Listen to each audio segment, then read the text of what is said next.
Buenas noches, señoras y señores. Señor presidente, con su permiso, muchas gracias por su asistencia a un acto más y más en una celebración como es el Día del Libro, en esta Real Sociedad Económica de Amigos del País. 173 años ya de funcionamiento de nuestra biblioteca, de nuestros fondos documentales, que por supuesto están a disposición de todos ustedes y de todos los ciudadanos.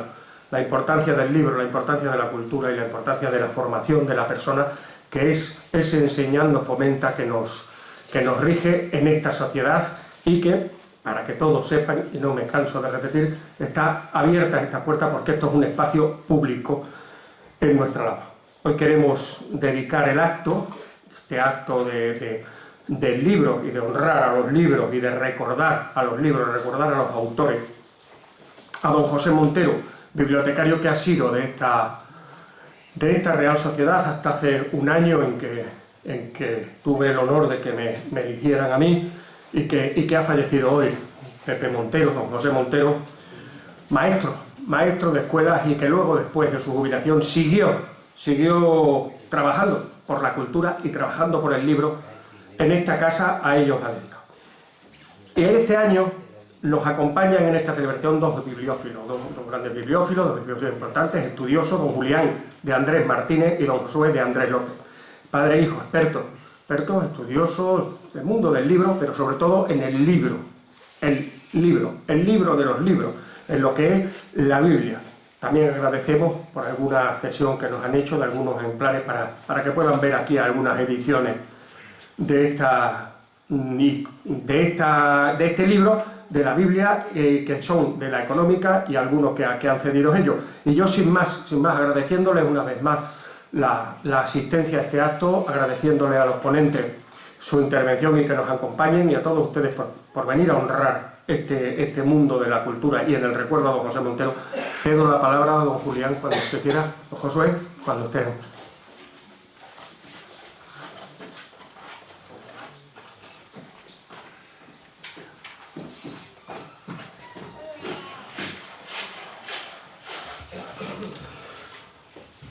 Muchas gracias. La primera vez que entré en la biblioteca de la Económica fue en el año 1992.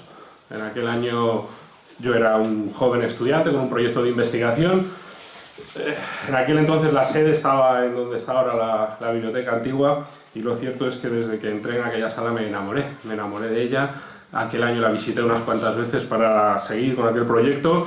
Estuve un tiempo fuera de Badajoz, pero cada vez que he podido volver he vuelto a entrar y a sentir lo mismo que sentí aquella primera ocasión. Así que, en primer lugar, pues es un placer el dar aquí esta conferencia, y agradezco mucho tanto a la Junta Directiva de la Económica como a las trabajadoras, que son un encanto, las tres, y también a las instituciones que hacen posible que este lugar siga funcionando.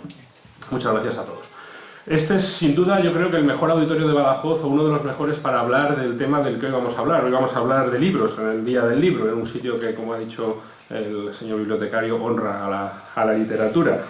Y sé que muchos de los que están aquí reunidos son también amantes de los libros. Así que todo buen amante de los libros, es posible que alguna vez haya planteado la siguiente pregunta: ¿cuántos libros se han escrito en la historia de la humanidad?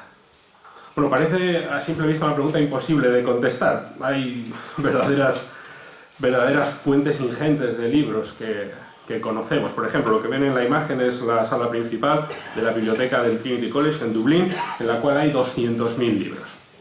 Muchos libros que se han escrito a lo largo de la historia, seguro que se han perdido con el transcurso de los siglos.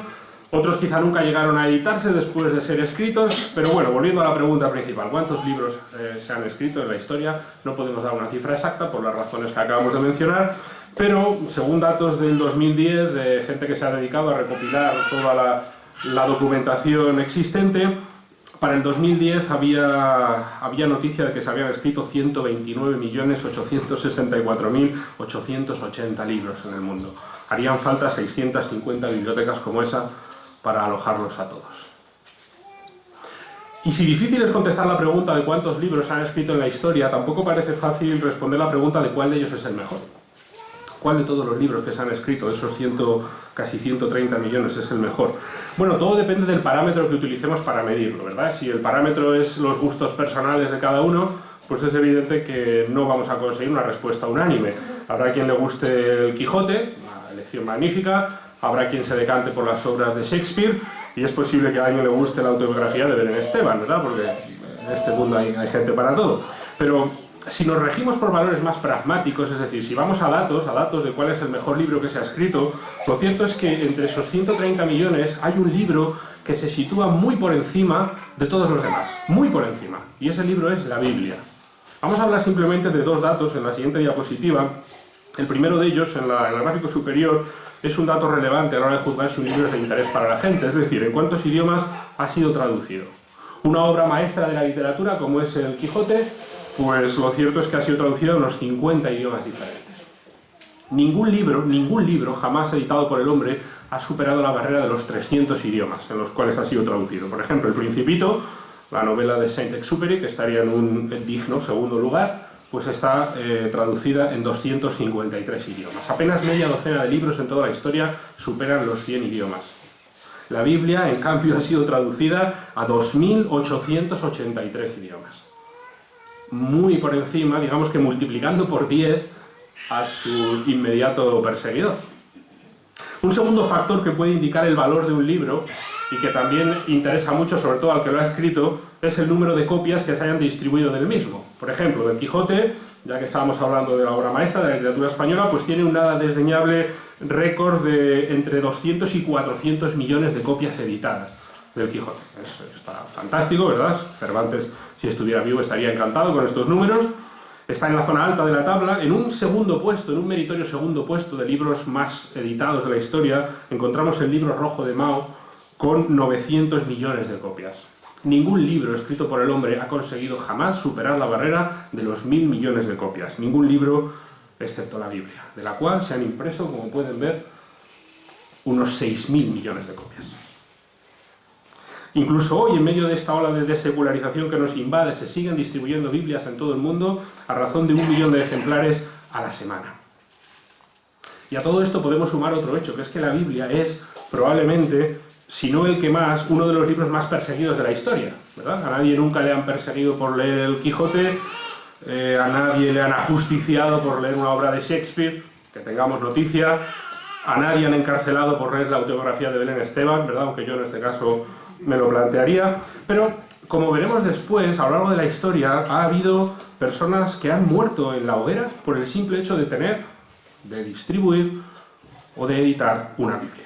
Así que, sin entrar en si el contenido de la Biblia es o no es de origen divino, cuestión muy interesante, a la cual si quiere la económica otro día dedicamos otra conferencia, pero no es el tema del que vamos a hablar hoy. Simplemente vamos a hablar de la Biblia como libro, porque con los datos en la mano, la Biblia es sin duda la obra literaria más importante que jamás se ha escrito. Así que conocer la historia de la Biblia, pues es en realidad conocer la historia de la humanidad. Y en este caso nos vamos a centrar en la historia de la Biblia en nuestro país, en España. Así que iniciamos la conferencia Historia de la Biblia en España, en la cual vamos a ver algunas Biblias maravillosas, muchas de las cuales se han conservado hasta nuestros días. Hablaremos de algunas que han desaparecido, hablaremos de los datos, digamos, del contexto histórico en el cual estas Biblias pudieron ver la luz, y también, ya que hoy es el día del libro, podremos ver algunas de las bibliotecas más bonitas del mundo. En fotografía seguro que disfrutáis mucho de ver algunas de ellas. Pero primero vamos a hablar un poco del tipo de libro que nos ocupa. Para quien no esté muy familiarizado con él, la Biblia en realidad es una colección de libros. Es una colección de unos 70 libros, dependiendo del canon que se utiliza, según el canon protestante, por ejemplo, y que utiliza muchas confesiones religiosas. Estos son los libros de la Biblia. Están divididos en dos partes. El Antiguo Testamento, que fue escrito entre el año 1513 antes de la Era Común y el 443, y el Nuevo Testamento, los 27 libros del Nuevo Testamento, que fueron escritos entre el año 41 ya después de Cristo y el 98. Eso quiere decir, como pueden ver, que hubo un periodo de casi 400 años en el cual solo existía una mitad de la Biblia, lo que se conoce hoy como Antiguo Testamento.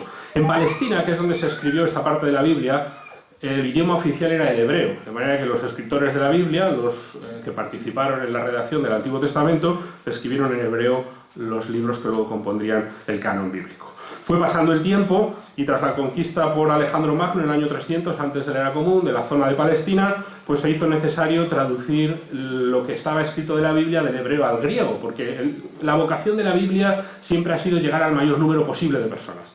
De manera que la comunidad judía se dio cuenta de que el griego era la lengua vehicular que imperaba en esa parte del mundo, así que el Sanedrín decidió comisionar a un grupo de 72 eruditos, 72 rabinos judíos, para traducir el Antiguo Testamento del hebreo al griego. Esta es la primera traducción importante que se hace de la Biblia y se le llegó a conocer como la Septuaginta o la versión de los 70.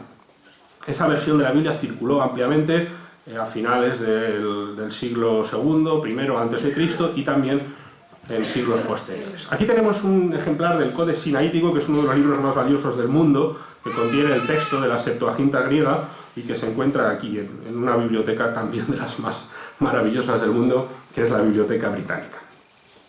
Bueno, el Nuevo Testamento, como hemos dicho, fue escrito después del Antiguo Testamento, 400 años después, y ya fue escrito en griego. Los escritores bíblicos, a pesar de ser judíos, todos ellos manejaban el griego como su segunda lengua, así que los evangelistas y el resto de escritores del Antiguo Testamento escribieron en griego. No tenemos noticia de que ninguna copia original de la Septuaginta llegase a nuestro país. Hay eruditos que dicen que sí, que en ciertas comunidades judías de aquella época de la península ya manejaban copias de la Septuaginta, pues si es así, han desaparecido y entonces no podemos dar prueba testimonial. Lo que sí sabemos es que para el siglo II de nuestra era el griego ya había sido de nuevo sustituido por otra lengua.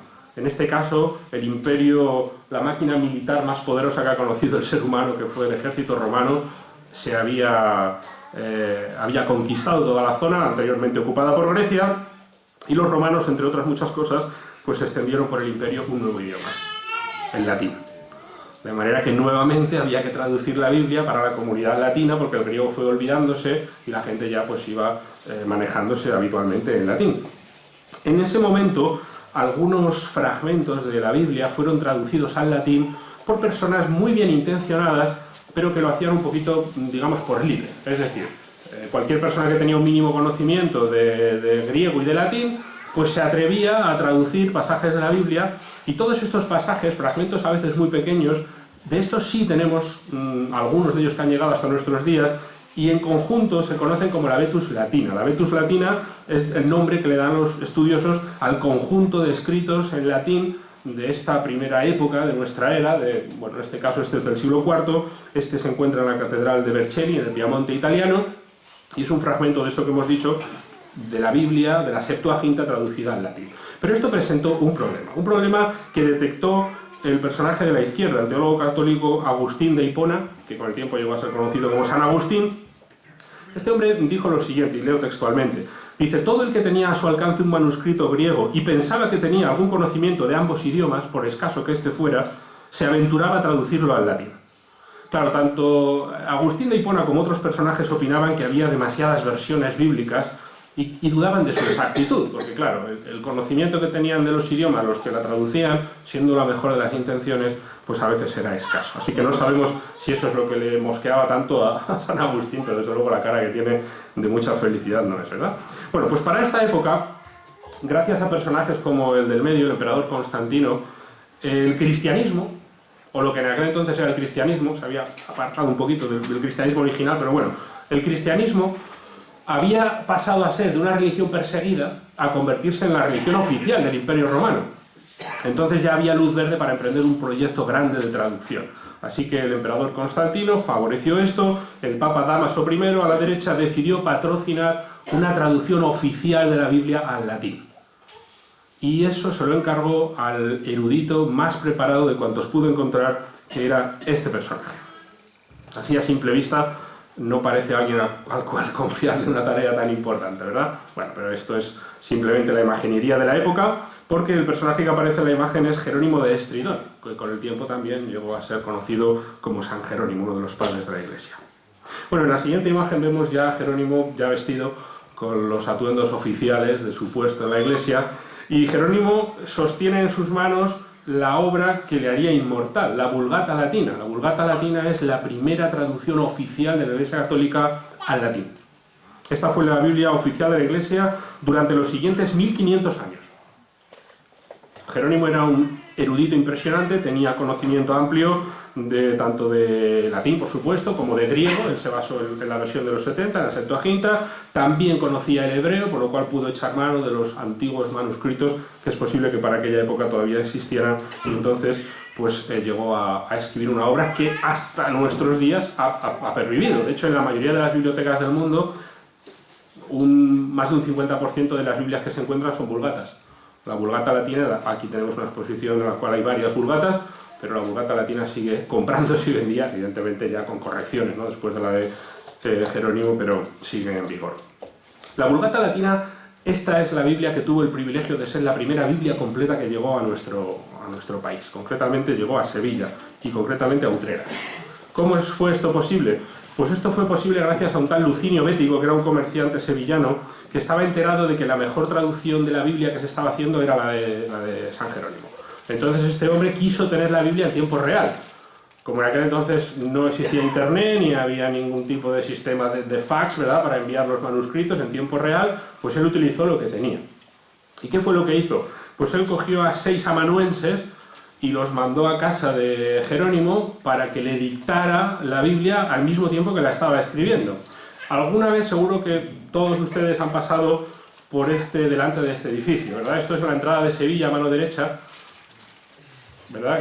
Antes de llegar a Sevilla, apenas unos kilómetros a mano derecha. Bueno, esto es el monasterio de San Isidoro del Campo, en Santiponce. Ponemos esta fotografía porque en la sala capitular del monasterio de San Isidoro se encuentra este fresco, que es muy curioso porque representa precisamente lo que estamos diciendo, a San Jerónimo dictando la Biblia a los 6 amanuenses que Lucinio Bético les había mandado desde Utrera hasta Roma para traer una copia en tiempo real de la Vulgata, y de esta manera, pues gracias a la devoción de este hombre, la Vulgata llegó a España casi al mismo momento de ser publicada. Bueno, tan solo 4 años después de que Jerónimo publicase su Vulgata, tal como vemos en este cuadro de un pintor madrileño, hubo una conmoción política en la península ibérica. Tropas germánicas entraron por el norte de la península y con una extrema ferocidad pues se fueron adueñando del territorio. Esto es la invasión de los bárbaros, lo que estudiamos en el colegio, los suevos, los vándalos y los alanos. Estos entraron en la península ibérica, venían con ganas de hacer pocos amigos, hasta tal punto de que a principios del siglo V los suevos, una de estas tribus, llegó a dominar prácticamente toda la península ibérica y establecieron curiosamente su capital en Mérida, lo que era Emérita Augusta. Esto los de Mérida, no decírselo mucho, que se vienen arriba muy fácilmente, pero es la realidad. Bueno, el Imperio Romano no estaba muy contento con que Hispania estuviese en poder de estos personajes, así que lo que hizo fue pedir ayuda al rey visigodo Teodorico II para que reconquistase la península ibérica. Este hombre entró en la península alrededor de 450 y en unos 40 años, para el 490, consiguió reconquistar la península, pero ya no se la dio a los romanos, se quedó él con ella. Estaba de alguna manera aliado con el Imperio Romano, y entonces empezó la dominación visigoda de la península, que como vemos pues ocupó casi toda la península, menos esta parte que se quedaron los suevos en el norte. Estos de aquí, que estos no hay quien los domine, estaban ahí ya atrincherados, y el Imperio Bizantino abajo al sureste. Y vemos que esto es muy interesante, no tiene nada que ver con la Biblia, pero los nombres que tenían en ese momento las poblaciones ya se parecen un poco a lo que es hoy día. Por ejemplo, César Augusta se convirtió en Zaragoza, con una deformación del lenguaje, ¿verdad? Toledo, que fue donde ellos hicieron la capital, bueno, Mérida, Valencia, Barcino, Barcelona, Gades, Hispal y Sevilla. Bueno, pues los visigodos trajeron, igual que los romanos, una nueva religión, que fue el arrianismo, que era como el catolicismo, pero sin reconocer la Trinidad, por lo demás era más o menos igual, y un nuevo idioma, el gótico, un idioma del cual se sabe muy poco, pero que tiene su propia Biblia, la Biblia gótica de Ulfilas. Este personaje, Ulfilas, es un personaje fascinante. Su nombre significa lobezno en gótico, para los amantes de los cómics, y este hombre fue un obispo de los godos que había traducido la Biblia al gótico en el siglo IV. ¿Por qué tiene mucho valor la traducción de la Biblia de Ulfilas? Pues tiene mucho valor porque en aquel entonces el gótico era solamente un idioma hablado, no era un idioma escrito, no tenía alfabeto, no se podía escribir en gótico, solo se podía hablar en gótico. Entonces, claro, él quería escribir la Biblia, pero no tenía letras. Así que antes de escribir la Biblia tuvo que inventar un alfabeto, el alfabeto gótico de Ulfilas, para el cual utilizó, bueno, básicamente, como vemos, los trazos de lo que ya existía, ¿no? La tipografía griega, latina, pero inventó su propio alfabeto y luego, cuando ya tenía hecho el alfabeto, entonces ya pudo escribir la Biblia en gótico. Tradujo la Biblia casi al completo. Se dejó algunos libros de la Biblia por una razón muy curiosa. Por ejemplo, Ulfilas no tradujo los libros de los reyes. Los libros de los reyes del Antiguo Testamento son los libros en los que se explican todas las batallas de la nación de Israel para conquistar la tierra prometida. Bueno, Ulfilas no las tradujo porque su pueblo, los godos, él pensaba que ya eran bastante violentos de por sí, como para encima animarles más. Entonces decidió quitar esos libros de su versión de la Biblia y no ponerlos. Pero la Biblia gótica de Ulfilas la tuvimos en España hasta finales del siglo VI más o menos, cuando uno de estos reyes visigodos, concretamente el rey Recaredo, como vemos en la imagen, renegó del arrianismo y se convirtió al catolicismo. Por eso España es católica, entre otras cosas, por lo que hizo este personaje. Pero Recaredo, con ese fervor que se le ve en la imagen propio de los nuevos conversos, pues decidió quemar todas las Biblias que él consideraba que eran del antiguo credo, del arrianismo. Entre ellas, la Biblia gótica de Ulfilas fueron quemadas todas en el Concilio de Toledo en el año 589. Todas las Biblias de Ulfilas han desaparecido menos una. Se conserva una en el mundo, que es esta Biblia. Se trata del Codex Argenteus, se llama comúnmente la Biblia de plata, y es una pena que no hayan quedado más. Las páginas de esta Biblia están teñidas en púrpura, el lomo está adornado con perlas y piedras preciosas y todo el códice está escrito con tintas de plata, menos las 4 primeras líneas de cada evangelio que están escritas con oro. Bueno, a Recaredo eso se ve que no le importaba mucho, pero si apareciese hoy otra Biblia gótica de Ulfilas, el valor sería incalculable. Las páginas de este códice se encuentran en esta biblioteca, la Biblioteca Carolina Rediviva de la Universidad de Uppsala en Suecia. Menos una página, la última página está en Alemania, en la Catedral de Spira. Bueno, pues esta versión desapareció, pero el texto bíblico siguió vivo, porque esto es de lo que estamos hablando, del texto bíblico, cómo fue adaptándose a los cambios políticos en nuestro país. Concretamente, la gente seguía hablando en latín. El gótico, bueno, sí, es verdad que era el idioma, digamos, oficial, porque era el idioma de la clase dirigente, pero el latín seguía teniendo mucho predicamento entre la gente común. Así que los documentos más antiguos en latín de esa época son los que se conocen como las pizarras visigodas. Están en varios museos de la península. En Zaragoza, por ejemplo, hay algunas de estas, en el Museo de Historia de Madrid, etc. Bueno, algunas de estas pizarras contienen pasajes de los salmos y de los evangelios. ¿Qué quiere decir? Que el texto bíblico continuaba vivo entre la gente. Porque a la hora de escribir en estas pizarras, las utilizaban para enseñar escritura a los niños en los colegios y utilizaban fragmentos de la Biblia. Algunas de ellas son verdaderos tesoros, como esta, por ejemplo, que contiene el Salmo 16 completo, en latín. La traducción al español sería Guárdame, Señor, pues en ti he confiado. En latín es Domini in te isperavi. Y si le echamos un poquito de imaginación, casi podemos leer eso en una tablilla tan sumamente antigua del siglo VI. Podemos leer aquí la palabra Domine, y aquí podemos ver que pone in te isperavi, que es prácticamente el mismo texto de la Vulgata de Jerónimo, pero que utilizaba la gente común, porque la gente común no tenía acceso a las Biblias de la Iglesia, lógicamente, eran muy costosas, pero ya el texto bíblico se conocía entre la gente del pueblo. Bueno, mientras la gente utilizaba estos métodos tan humildes para poder leer y escribir, pues en diversos monasterios de la España visigoda se utilizaba el pergamino, y el pergamino ya daba mucho más juego. Ahí se podían hacer Biblias muy elaboradas. Hoy se conocen muchas de ellas como las Biblias iluminadas. Las Biblias iluminadas, de hecho, aquí arriba, en este edificio, hay un libro en la Económica que habla solamente de eso, de las Biblias iluminadas. Es un libro magnífico y algunas de ellas son verdaderas joyas. Por ejemplo, el manuscrito bíblico más antiguo que se conoce es este. Es la Biblia de Tours del siglo V, V-VI, bueno, no hemos puesto quinto, no está muy claro. Es una obra de 300 páginas, solamente quedan 142, y este fue encargado para educar a un emperador, el emperador Valentiniano III. Bueno, pues en la imagen se pueden apreciar la belleza de las imágenes. Aquí el texto era lo de menos, porque el texto simplemente eran copias de la Vulgata de Jerónimo, no se rompían la cabeza. Pero los dibujos eran magníficos. Cada Biblia tenía sus propios dibujos, esto está hecho todo a mano, y aquí vemos cómo disfrutaban los ilustradores, los iluminadores, dotando a estas Biblias, que por cierto son enormes, de estos dibujos tan bellos. La Biblia de Tours, esta en concreto, se encuentra en otra magnífica biblioteca que es esta. Esta es la Biblioteca Nacional de Francia, en París. ¿Y la política qué tal? ¿Cómo iba en aquel momento en España? Pues otro cambio tocaba. Estamos ya alrededor del siglo VI, año 700, y nuevamente la península ibérica iba a cambiar de manos. Así que la dominación visigoda llegaba a su final, y el último rey godo, don Rodrigo, fue derrotado por los musulmanes en la batalla de Guadalete. Los historiadores dicen, como se refleja en este cuadro, que si los aliados godos de don Rodrigo le hubiesen ayudado, probablemente los musulmanes nunca hubiesen podido invadir la península, o al menos no en ese momento. Pero como hemos grabado, algunos de sus aliados decidieron mirar para otra parte. No, aquí está don Rodrigo peleándose con los musulmanes y aquí están dos diciendo que ellos mejor se van a su casa. Bueno, esto hasta este noble arte, ¿verdad?, de la puñalada trampera se ha cultivado también en nuestros días. El caso es que los musulmanes vinieron para quedarse, porque esto fue el principio de la dominación musulmana en España, que duró 800 años. Llevan los musulmanes estuvieron en España más tiempo que el que luego después llevan los católicos.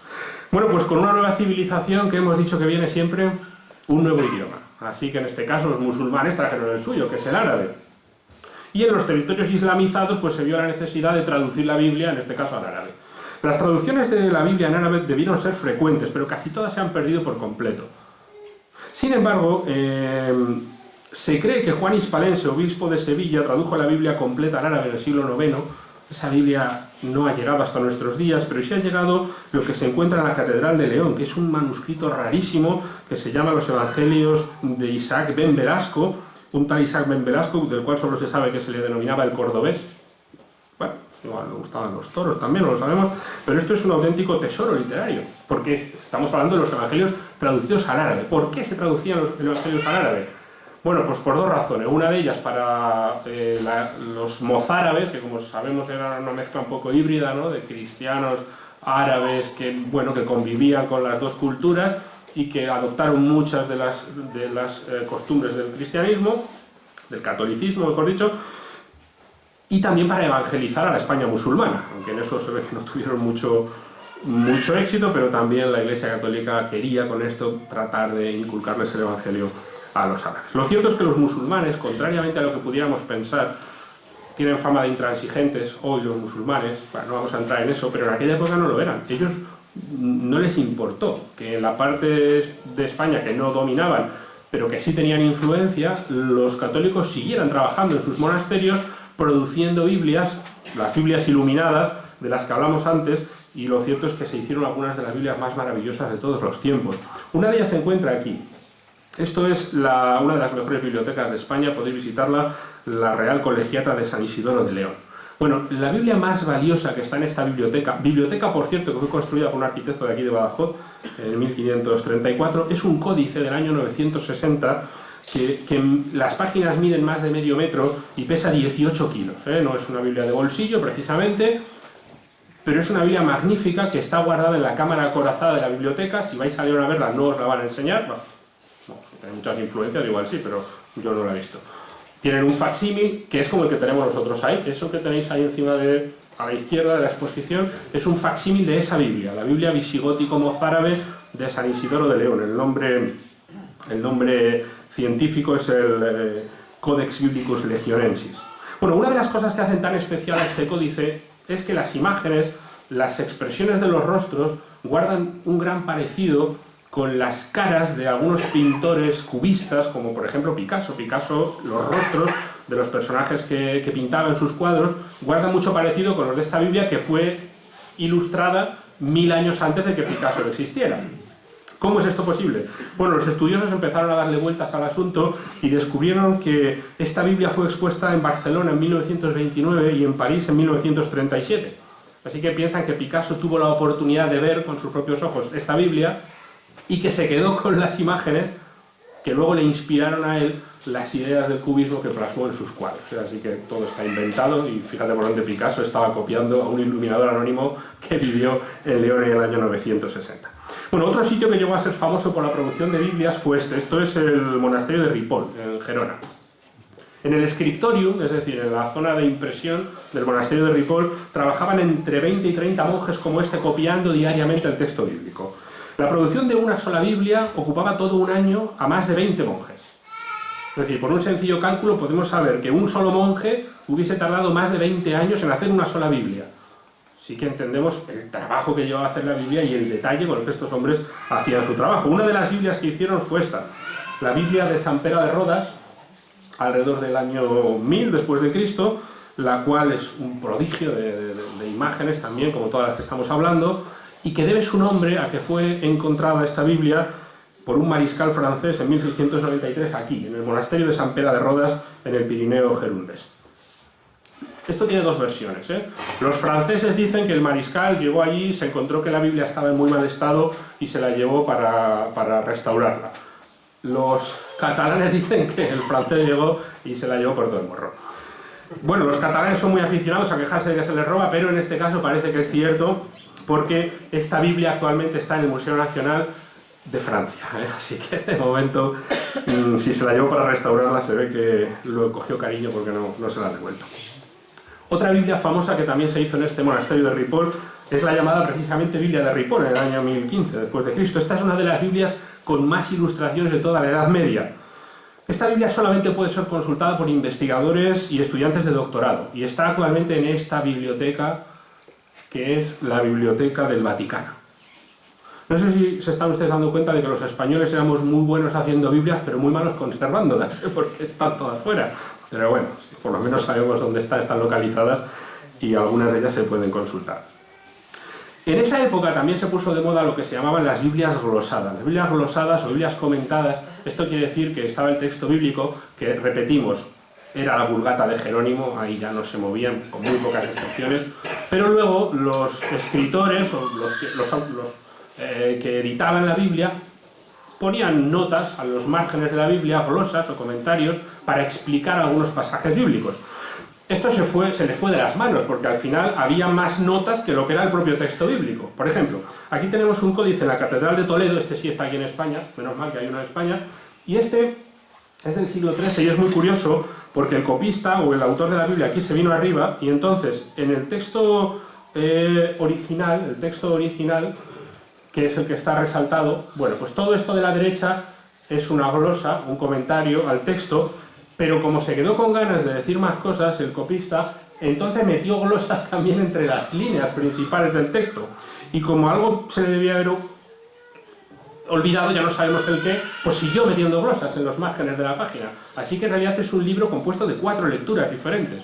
Uno puede leer el texto bíblico y la primera glosa, la segunda glosa o la tercera. Bueno, estamos hablando de Biblias en hebreo, griego, latín, gótico, árabe, pero claro, estamos en una época en la cual ya llega el momento que todos estamos esperando. Ya estaban haciendo un nuevo idioma, finalmente uno que hablamos todos, ¿no?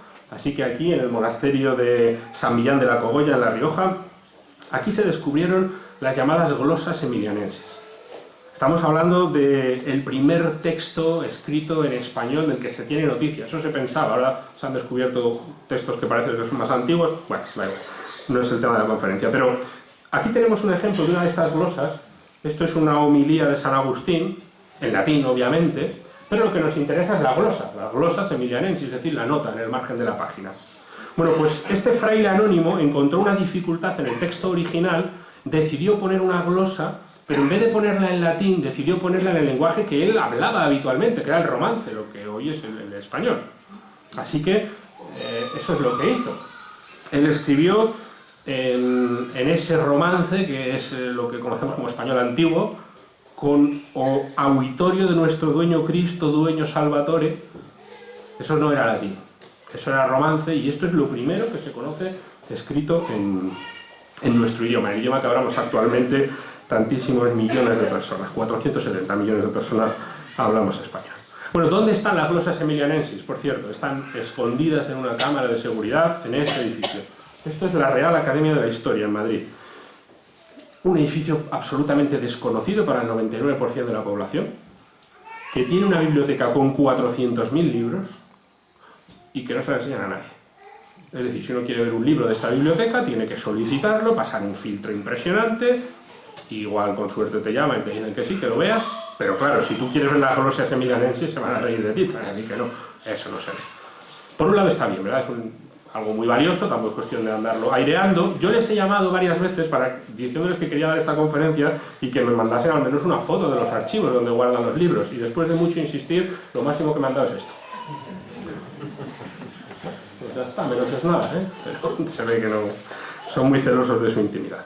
Bueno, el caso es que en cuanto empezó a escribirse en español, en romance, pues claro, había que hacer copias de la Biblia al romance, había que empezar rápidamente a moverse, así que en poco tiempo empezaron a aparecer manuscritos bíblicos. El más antiguo que se conoce es esto se llama La Facienda de Ultramar, es del siglo XII, en realidad es un relato de un viaje a la tierra de Israel, pero que incorpora el Pentateuco, por lo tanto se puede decir que es texto bíblico, otros relatos del Antiguo Testamento.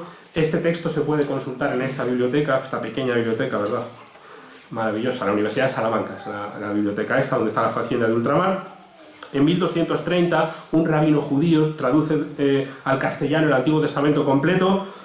Esta obra, que si apareciese al que la encontrase le solucionaría la vida ya para siempre, se ha desaparecido, ¿eh? Si queréis alguno dedicaros a buscarla, pero es complicado, porque aquí ahora pasa algo que marca completamente el curso de la historia de la Biblia en España. En el mismo momento en que la lengua española es utilizada para hacer traducciones de la Biblia, aparece un enemigo que se opone a su divulgación, y el enemigo era la Iglesia Católica. Sorprendentemente, en el Concilio de Tarragona, en 1233, la Iglesia Católica establece un decreto que dice lo siguiente: se manda además que nadie tenga en su poder los libros, tanto del Antiguo como el Nuevo Testamento, en romance. Y si alguien los tuviere, que los entregue en el plazo de 8 días a contar de la publicación de esta Constitución al obispo del lugar, para que los arroje a las llamas. Así que obras, algunas de las cuales hemos hablado, pues acabaron en la barbacoa, ¿eh? Tristemente muchas de ellas han desaparecido para siempre. Bueno, tampoco es que esto afectase completamente a la distribución de la Biblia, ¿eh? Con lo que nos gusta en España llevar la contraria, pues la gente siguió traduciendo la Biblia al español. Para el siglo XIII ya estaba consolidado el español como lengua literaria, y en este caso Alfonso X el Sabio, que es considerado el creador de la prosa romance, al cual las prohibiciones de la Iglesia se ve que no le preocupaban mucho, pues él decidió impulsar la traducción de la Biblia a la lengua vernácula, aunque se ganase alguna que otra enemistad en el clero. Así que en el siglo XII vio la luz la Biblia romanceada prealfonsina, la primera Biblia completa escrita en romance castellano. Esto también es un artículo absolutamente de lujo. Este concretamente perteneció a Isabel la Católica, así que nos imaginamos el valor de este libro. Y aquí vemos el principio de la carta de Pablo a los Gálatas, en el cual, si hay alguna duda de en qué idioma está escrita, pues lo pueden leer ustedes mismos. Pablo, apóstol, non de los hombres ni por hombre, mas por Cristo y por Dios. Esto es español ya prácticamente como el que hoy manejamos. Por cierto, esta Biblia y muchas de las que vamos a hablar a continuación están aquí, en una de las bibliotecas más maravillosas del mundo, que es la Biblioteca del Escorial. Seguro que algunos han podido visitarla. Bueno, a la Biblia prealfonsina siguió la Biblia alfonsina, también conocida como Grane General de Historia, de Alfonso X, la mayor obra literaria de su momento, porque era una historia universal, además tenía la Biblia, le metieron la Septuaginta, le metieron la Vulgata Latina, aquí todo lo que encontraron lo pusieron para hacer el libro muy gordo, y la verdad que es un mamotreto impresionante, pero también contiene la Biblia en español.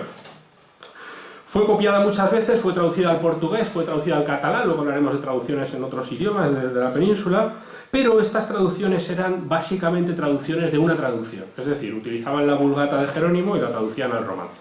Pero claro, la Vulgata de Jerónimo era una traducción de la versión de los 70, que era una traducción de los originales hebreos, y cada vez que se traduce se va pervirtiendo el idioma. Hacía falta una traducción que intentase beber de las fuentes, que intentase traducirse de los idiomas originales o lo más cercano. Así que finalmente teníamos la Biblia prealfonsina, la alfonsina, así que vio la luz la Biblia postalfonsina, que finalmente es un Antiguo Testamento traducido directamente del idioma original. También está en el monasterio del Escorial. Bueno, esta Biblia se traduce al español, y al final, en la primera página, tiene una nota muy interesante que dice que el que la hizo envióla a su majestad el arzobispo de Toledo, inquisidor general. A ver qué le parecía al señor arzobispo de Toledo que se hiciese una Biblia al español. ¿Le gustó el regalo? Le damos la vuelta a la página y pone esto, el señor arzobispo: prohibida. Así que ni estas Biblias, que eran tan espectaculares, muchas de ellas acabaron en la hoguera de la Inquisición. Algunos han preguntado por qué. ¿Por qué la Iglesia Católica, por un lado, favorecía la copia de Biblias en sus monasterios, pero solamente al latín? No quería que la gente leyese la Biblia en español. Bueno, es una pregunta interesante que otro día, quizá en otra conferencia, podemos abordar. Es un tema interesante de estudio, ¿verdad? Bueno, otra Biblia traducida por un hebreo, curiosamente por un judío, la cual sí ha llegado hasta nuestros días, es la Biblia de Alba, del siglo XV. La Biblia de Alba tiene una historia muy curiosa. Seguro que también han pasado por este castillo muchas veces, ¿verdad? Ay, perdón. Me he ido... Aquí está. Este es el castillo de Vela. Esto está en Maqueda. Cuando vamos hacia Madrid, pasamos por delante, Maqueda, pum, aparece el castillo. Bien, pues el castillo de Vela, en esta población de Vela, o de Maqueda, vivía un rabino que se llamaba Mosé Arragel de Guadalfajara. Y este hombre tenía mucho aprecio por la verdad bíblica, y entonces el rabino, que era un erudito tremendo, conocía perfectamente tanto el hebreo como el griego, como el latín, como el español, recibe un encargo de un personaje de la época, un tal Luis González de Guzmán, maestre de la Orden de Calatrava. Este señor quería leer la Biblia, pero la quería leer en castellano. No quería leer la Biblia en latín porque no le gustaba el latín. Y entonces habla con el rabino y le dice, a ver si me puedes hacer el favor de traducirme una Biblia al español. Y se lo manda de la siguiente manera, le explica su petición. Le dice, Rabí Mosé, sabed que habemos codicia de una Biblia en romance, es decir, saber que nos interesa una Biblia en español, glosada e historiada, o sea, encima quería una cosa bien hecha, ¿no? Lo cual nos dicen que sois para la facer así muy bastante, o sea, nos dicen que sois muy bueno para hacer una Biblia de estas. Y al así de mandar nos movió dos cosas, dos motivos tenía para pedir una Biblia en español. Una, que las Biblias que hoy son falladas en su romance es muy corrupto, es decir, hay Biblias en romance, pero son muy malas. Y es cierto, la gente hacía como hacían antes con el latín, la escribían a su manera. Nada, no le convencía. Segunda, que los tales como nos sabemos mucho necesario la glosa para los pasos oscuros. Es decir, se reconocía un poco ignorante y decía, necesito una glosa o una explicación porque leo la Biblia y entre que está en latín y que no sé mucho, no me entero. Bueno, pues el rabino dijo, vale, pues yo hago la Biblia. Entonces se puso manos a la obra, solamente tradujo el Antiguo Testamento y le costó 11 años terminarla. Espero que el otro tuviese paciencia, pero a los 11 años le entregó esta joya que es la Biblia de Alba, del siglo XV. El trabajo del rabino, como era judío, había que revisarlo. Entonces un fraile franciscano y un fraile dominico, a espaldas de la Inquisición, se ofrecieron para revisar la Biblia del rabino, y esto fue plasmado en la propia Biblia, porque en uno de los grabados se ve, aquí no se percibe muy bien, pero se ve, este que está de rodillas es el rabino, aquí están los frailes, uno dominico y otro franciscano, o al revés, no lo distingo, que eran los que iban a asegurarse que la Biblia no tenía ninguna herejía, y aquí está el señor que le había encargado, que como era el que pagaba, pues lo ponen ahí en el trono, ¿no? Bueno, pues la Biblia esta es una verdadera joya. El rabino era un hombre muy peculiar. Él quería hacer una cosa bien hecha, no quería solo contestar al que le había hecho el encargo. Entonces, se encontró con que tenía algunos problemas para traducir algunos pasajes de la Vulgata de Jerónimo que eran un poquito confusos. Por ejemplo, en Éxodo 34:9, la Vulgata latina, en Éxodo 34:9, textualmente, la Vulgata de Jerónimo, ahí podéis ver una Vulgata y lo pone. Habla de Moisés y dice, ignorabas quod cornuta es facies sua. Esto traducido al romance quiere decir, Moisés ignoraba que le habían salido cuernos en la cara. Y entonces el rabino dijo, ¿cómo le van a salir a Moisés cuernos en la cara? Esto era un error de traducción de Jerónimo, pero claro, se había ido perpetuando. Él dice, yo en mi Biblia no puedo poner una barbaridad como que a Moisés le han salido cuernos. Y entonces decidió explicarlo un poco en el texto. Y entonces la traducción que hace en su Biblia, la Biblia de Alba, es, en descendiendo del monte, Moisés no sabía que su cara resplandecía con rayos retrógrados como a manera de cuernos. El hombre dice, yo no puedo decir que Moisés tenía cuernos, voy a decir que tenía rayos como cuernos, a ver qué pasa. Pero lo curioso es que acertó, porque en el texto hebreo realmente la explicación era esta. Era un error de traducción de Jerónimo en la Vulgata. Pero fijaos hasta qué punto la Vulgata había influido en la gente, que como Jerónimo había dicho que a Moisés le habían salido cuernos, pues la gente ahora dibujaba a Moisés con cuernos. Y entonces si uno va al Museo del Louvre y ve el Moisés de Miguel Ángel, dos hermosos cuernos en la cabeza. Bueno, la Biblia de Alba es una Biblia glosada. Le habían pedido al rabino que hiciese una Biblia con muchas glosas. Bueno, el rabino se vino arriba de una manera impresionante, hizo glosas para caer malo, hasta tal punto que esta es una página de la Biblia de Alba y lo que es el texto bíblico es esto. Todo lo demás son glosas. El rabino ahí se vino arriba, escribió todo, y esta Biblia es una auténtica joya. No sé si se han preguntado en algún momento ¿por qué esta Biblia se llama la Biblia de Alba? Bueno, les voy a enseñar una fotografía de la biblioteca en la que está y de su anterior propietaria. Ahí está, en el Palacio de Liria está esta Biblia y esta era su antigua dueña. No tiene mala biblioteca tampoco la señora duquesa. Bueno, ¿qué estaban haciendo los hablantes de otras lenguas de la península? Ya que hemos visto un poquito qué estaban haciendo los hablantes de romance, pues la historia de las versiones catalanas de la Biblia es tan antigua como las de las Biblias españolas. El catalán tiene una tradición riquísima de literatura bíblica. Por ejemplo, la primera traducción completa de la Biblia al catalán es de 1290. Es la Biblia de Montjuïc. Esta la encargó Alfonso III de Cataluña y Aragón. Está en la Biblioteca Nacional de París también, los franceses, tracatrá.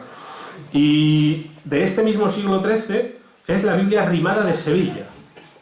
Esta, aunque decimos que es Biblia rimada de Sevilla, lo explicamos por qué, en realidad es una Biblia en catalán.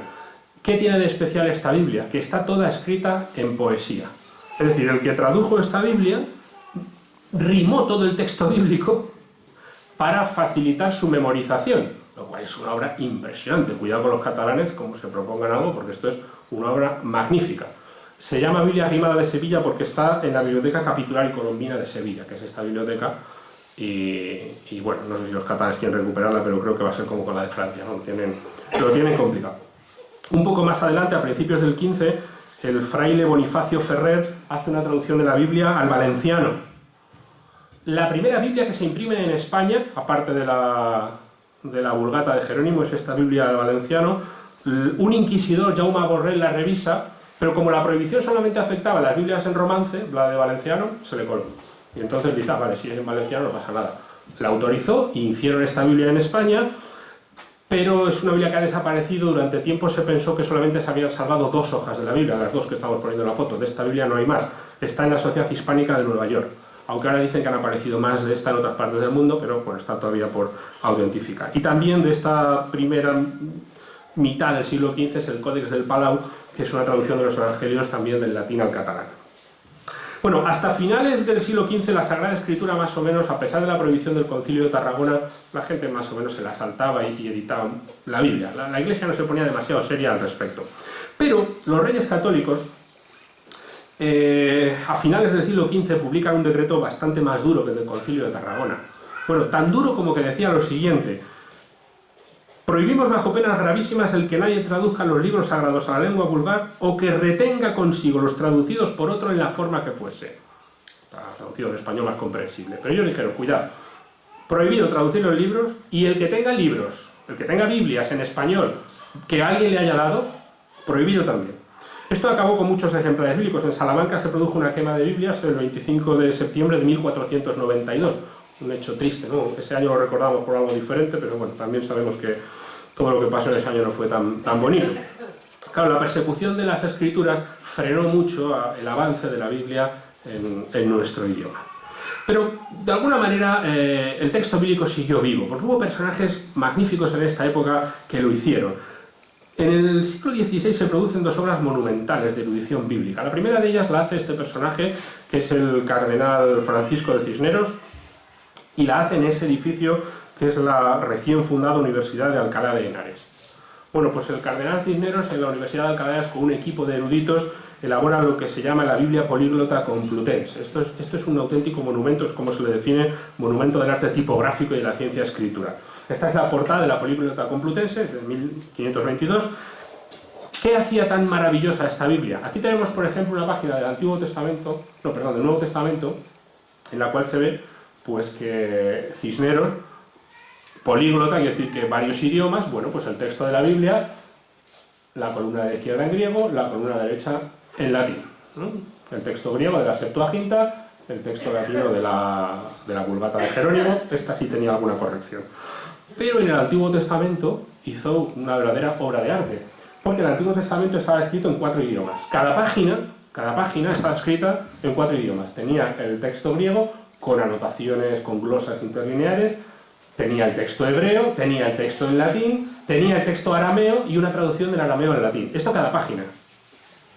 En aquel entonces recordemos que en la tipografía había que componer a mano cada página antes de meter la Biblia en la imprenta. O sea que el Cisneros, el tipógrafo de Cisneros, tenía que manejar 4 tipos distintos de tipografía y cuadrarlos en cada página, manteniendo el orden, es decir, que no adelantase mucho un capítulo con respecto a otro.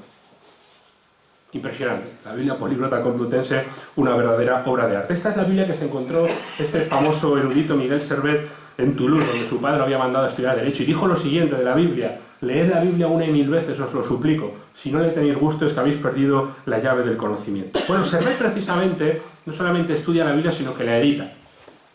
En 1542 publica la famosa Biblia de Santo Spagnino. Santo Spagnino era un judío converso al catolicismo, que fue el primero que dividió la Biblia en versículos.